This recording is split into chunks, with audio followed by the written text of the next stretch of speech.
Trabajamos todos los días para proteger lo que más te importa. Son las 6:30, las 5:30 en Canarias. España incrementa sus esfuerzos en la lucha contra el terrorismo. Porque la normalidad no está garantizada. La concienciación en ciberseguridad. En un mundo cada vez más complejo, se multiplican las amenazas a nuestra seguridad, a nuestra forma de relacionarnos.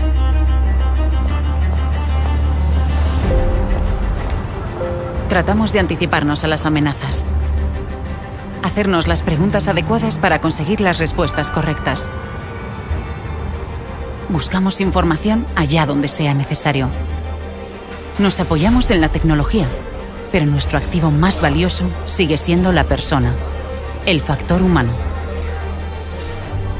Cuando conseguimos la información, la analizamos para entender cómo puede afectarnos.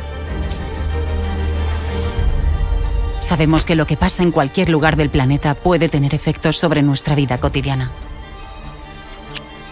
Contrastamos el resultado de esos análisis porque juntos somos más fuertes.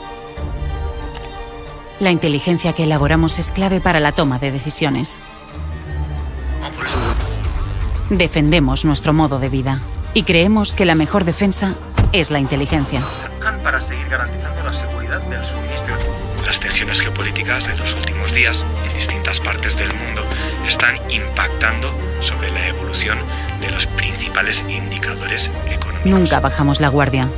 Mientras, nos llegan imágenes en directo de la desarticulación de una célula terrorista que planeaba atentar evidentemente en España y a desencadenar el... Nuestro éxito es la normalidad.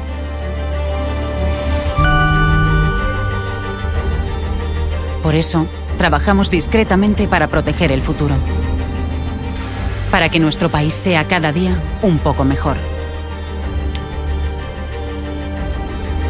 Nuestra fuerza es la inteligencia. Somos el CNI.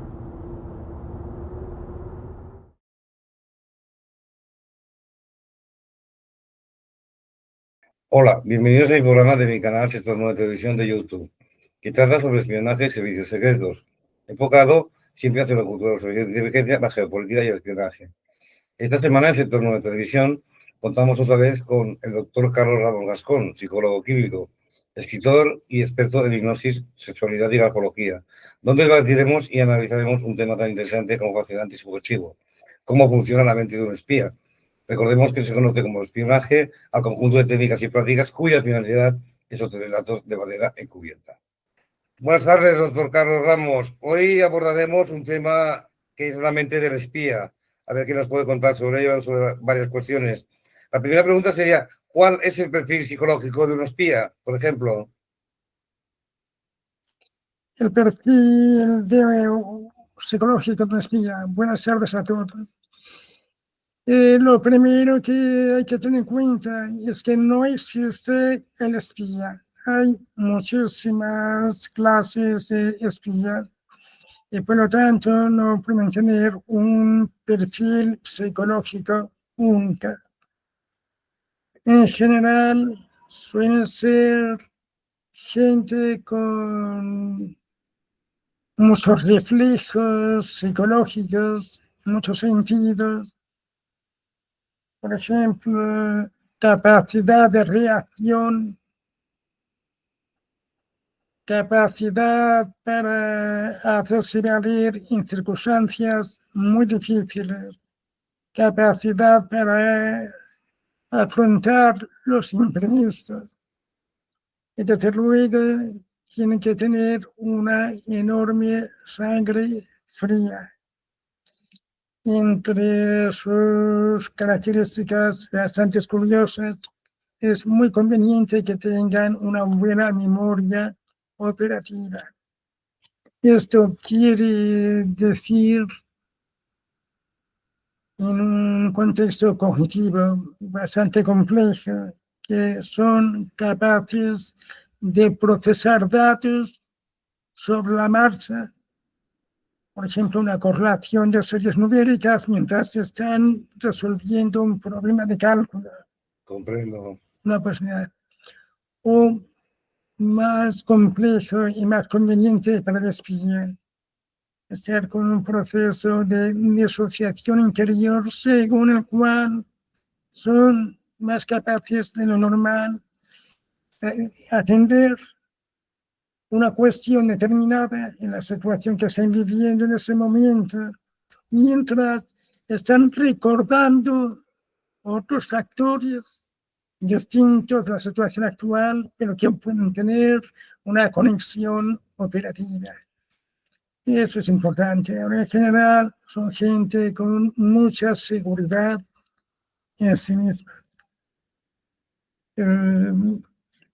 Capaces de conectar con un encanto personal, capaces de conectar con todo tipo de gente. Todo esto, Una fuerte empatía, digamos, empatía. movilidad, Bueno, con habilidad. lo que ocurre es que hay también muchos tipos de empatía. No es Claro, esa claro. como habla gente como una cualidad única. Claro. Efectivamente, deben tener lo que se llama muchas habilidades sociales. Comprendo. Mm. Pues tenía muy bien resumido, maestro, pero otra pregunta que tengo. ¿Ha conocido a algún espía en su trayectoria como psicólogo clínico? Tiene la opción de contestar o no, ¿eh? Claro que es una pregunta delicada. Efectivamente, Lo sé. he tenido algún caso y son siempre difíciles. La explicación es que con este tipo de personas no se puede actuar en el contexto de una psicoterapia, dentro de la psicología clínica, pues no se puede actuar como con un paciente corriente, normal. Comprendo. Entonces, en un caso, lo que sucedió es que antes de venir a consulta, me informaron que tendría que hacer una terapia con él, un hombre de unos 45 años, una terapia con él sin poderle hacer determinadas preguntas. No se podría entrar en determinadas cuestiones porque él mismo lo tenía prohibido en cualquier contexto. Era inútil que yo me refugiase en el secreto profesional, que es lo que hago siempre, a rajatabla. Sí. Entonces, me dijeron me preguntaron, claro, si aceptaba el reto de tener un proceso terapéutico con algunas lagunas que no se podían tocar. Era una cosa difícil porque venía con un síndrome de estrés postraumático. Pues frecuente, había sido torturado en algunos de los episodios que tuvo que vivir. Realmente sufría ataques de ansiedad cuando recordaba determinadas circunstancias muy fuertes. Se quedaba demudado, sudando. Era muy difícil de manejar esa situación, pero pudimos sacarlo adelante teniendo en cuenta una cosa.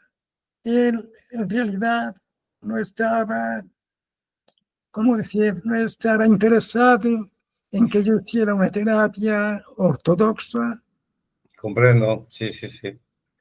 Lo que quería era que yo le enseñase determinadas técnicas, sobre todo técnicas derivadas del campo de la hipnosis, para que él ya por su cuenta pudiese emplearlas sobre la marcha en sus actividades. Y ser un poco más autónomo, ¿no? Ser un poco más autónomo, supongo que esa persona lleva como una mochila, como carga emocional, ¿no? Sí, una carga emocional muy fuerte. Hay que tener en cuenta que son personas, en términos generales, sobre todo los agentes operativos, que sufren un estrés muy importante y tienen que tener unas cualidades especiales para gestionarlo sobre la marcha. Es decir, en el campo de la hipnosis no sirve con ellos entrenarles la relajación hipnótica para que se relajen media hora aislándose, ¿no? Hay que brindarles técnicas para que las puedan emplear Ellos mismos. el estrés y cultivar la sangre fría sobre la marcha en las circunstancias que se les presentan. Muy bien. Después tengo otra pregunta que siempre me ha interesado. ¿Hasta qué punto influye la vocación para dedicarse al mundo del espionaje? El concepto de vocacional. ¿No? El concepto vocacional muchas veces sucede así, pero la realidad es que muchos de los espías se les presenta de repente la posibilidad de ejercer una labor como espías y o dentro de los servicios de inteligencia. Concretamente, para ingresar en el CNI hay que pasar por pruebas muy duras. Lo mismo pasa Cierto. con otras agencias, como en el caso del Mossad. Y aunque no se ha informado, tengo entendido que los servicios secretos del Vaticano, ahora que tenemos un nuevo Papa, Sí. será una cosa similar. Son pruebas muy duras, muy difíciles, pero dada la opacidad de esos servicios, es muy difícil acceder. En el caso, Esa información, claro. lo sabemos, informaciones, por ejemplo, una entrevista a Paz Esteban, claro, tenían que tener mucha capacidad de improvisación, Claro. mucho autocontrol. Mucho montón. Y hay otra pregunta que me viene a la cabeza, ¿verdad? Que son las relaciones emocionales y de pareja del espía, ¿no? Porque los espías pueden tener pareja, estar en matrimonio, casados, etcétera. Pueden ser más complejas que la de un policía, bombero, médico de urgencias o alguna profesión de riesgo. Efectivamente, lo que yo he podido constatar, todos los espías o agentes de inteligencia que yo he conocido tienen problemas de pareja específicos, no en el sentido de que una pareja puede tener sus problemas, sino en el sentido concreto de que el espía no puede en ningún caso, por lo menos teóricamente, informar del desarrollo de sus actividades. Entonces, por ejemplo, a la vuelta de una jornada o de un viaje, es normal que la pareja te pregunte qué tal ha ido todo. Claro. Pero el espía está obligado a guardar silencio. Eso puede generar una tensión importante en el campo emocional de la pareja. Claro, recuerdo un caso, ¿no? Para hacer un apunte, que había un exespía del CNI, no voy a decir su nombre, pero cuando mujer le preguntaba cómo ha ido el día, decía papeles, mucho papeleo. Y ahí pues ya cerraba la cuestión, ¿no? Lo que usted dice, que la gente pues no puede decir lo que ha hecho ni lo que está haciendo, obviamente, aunque sea su mujer o su pareja. Efectivamente, es una situación que con las variantes que se quieran, se suele dar en la vida de pareja en esos contextos. Es decir, puede ocurrir que ambos sean espías. Claro. Puede hacer caso. Pero aún así se puede dar la circunstancia de que guarden mutuamente el secreto de sus actividades, a no ser que sean las mismas y vayan en común. Claro, comprendo.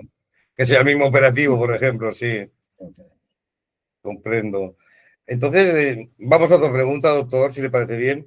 ¿Cómo soporta el estrés un espía o agente de inteligencia? ¿Hay algún patrón genérico a seguir, por ejemplo? Aunque lo hemos hablado un poquito al principio.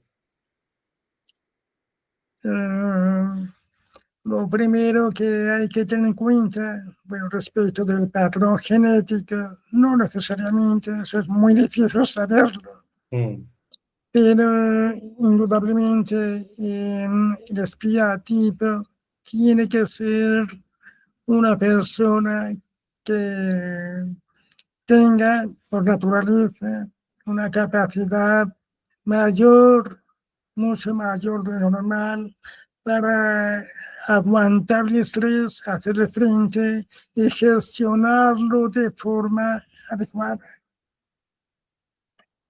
Una buena Entonces, gestión del estrés, sí, sí. una buena gestión del estrés es fundamental. Mm. Después, me vino otra pregunta, doctor Carlos. ¿Qué tipos de espías hay? Porque la gente a veces, hombre, siempre encasilla un poco el mundo del espionaje, pero hay muchos tipos de espías, ¿verdad? Creo. Eh, Es una pregunta que la suele hacer la gente que no conoce el tema.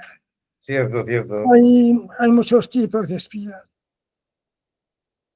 Se puede decir, hay tantos tipos de espías que nos puede haber de profesionales en otros sectores.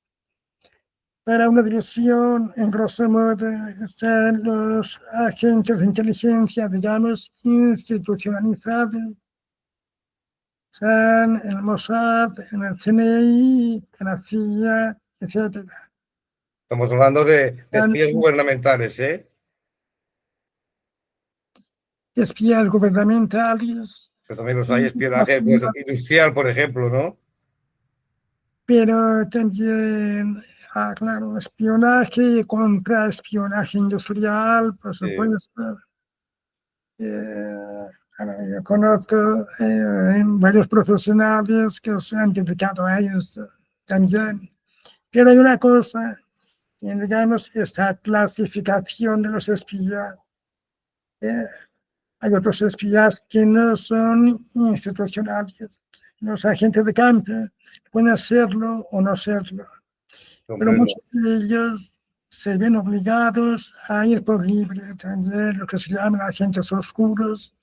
Ahora bien, hay un tipo de espía que no sé por qué se menciona poco, que digamos que se da con alguna frecuencia, y el espía doblado. Espía doblado. Cierto, cierto. Muchas veces sucede que es el espía que lo es en contra de su voluntad. Claro. Es decir, otro espía, un servicio de espionaje, les capta y les obliga de una determinada manera, en contra de su gusto, vocación o libertad.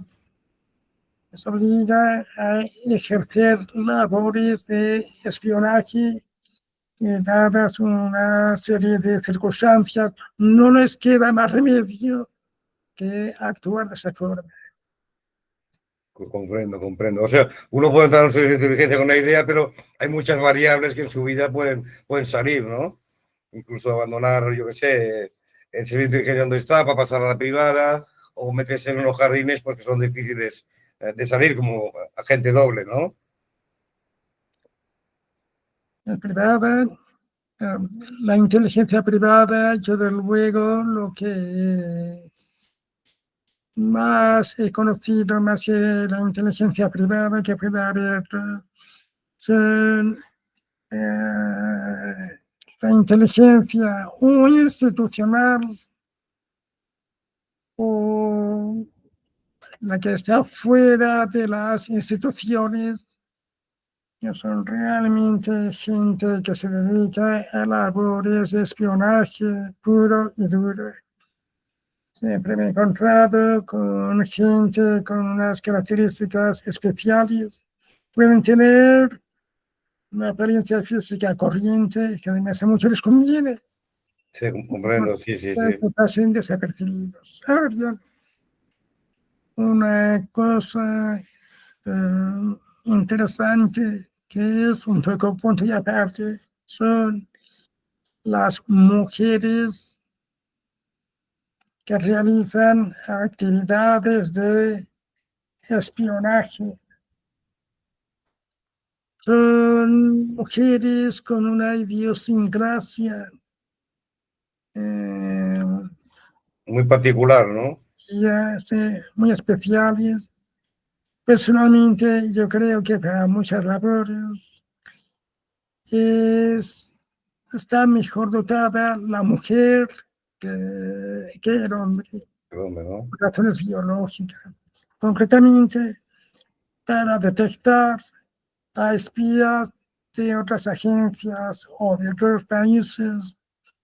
Se hace una función de contrainteligencia, ¿no? Las propias espías del país que quiera defenderse de una labor de infiltración. Son más astutas para eso, para aquello de que no hay mejor cuña que la de la misma madera. Entiendo, claro. Y por ellas una admiración muy grande. Muy bien. Y ya para ir terminando, doctor, mire, otra pregunta que me quedaría en el tintero es, ¿el espía suele cruzar esas llamadas líneas rojas? Normalmente las cruza, pero depende del contexto y en lo que se mueva. Pero con las líneas rojas es de un lado o de otro lado. Pero yo diría más en el auténtico espía tiene que tener una capacidad especial para caminar por el filo de la navaja. Cierto. Buena metáfora. Desde luego, a partir de ahí, poderse mover con fluidez de un lado a otro de la legalidad. Una vez más, hay que tener en cuenta que el espía se atenga a una ética determinada, y eso no es cierto, Ya. no es verdad. Es más de manual que de operativo, ¿no? En las circunstancias es él el que tiene la presunta ética, pero una ética rígida no se le puede imponer a él, porque es que si no se queda a descubierto. Exactamente. Pues, doctor Carlos Ramos Garzón, usted que lleva muchos años en el tema, digamos, del estudio de muchas cosas, entre ellas por la mente de los espías. Si quiere agregar alguna cosa más por su parte, pues un placer escucharle, como siempre. Hay un tema que he hablado de pasada con nuestro común amigo Fernando Rueda. Cierto, grande, Fernando, grande. Sí, grande, es la mayor autoridad que tenemos en ese país sobre ese tema, que es la siguiente: el tema de la psicopatía, por sentido común, es de prever que en el campo de los servicios de inteligencia o de los espías en general, tiene que haber mayor número de gente con psicopatía que entre la población corriente que se dedica a cualquier otra cosa.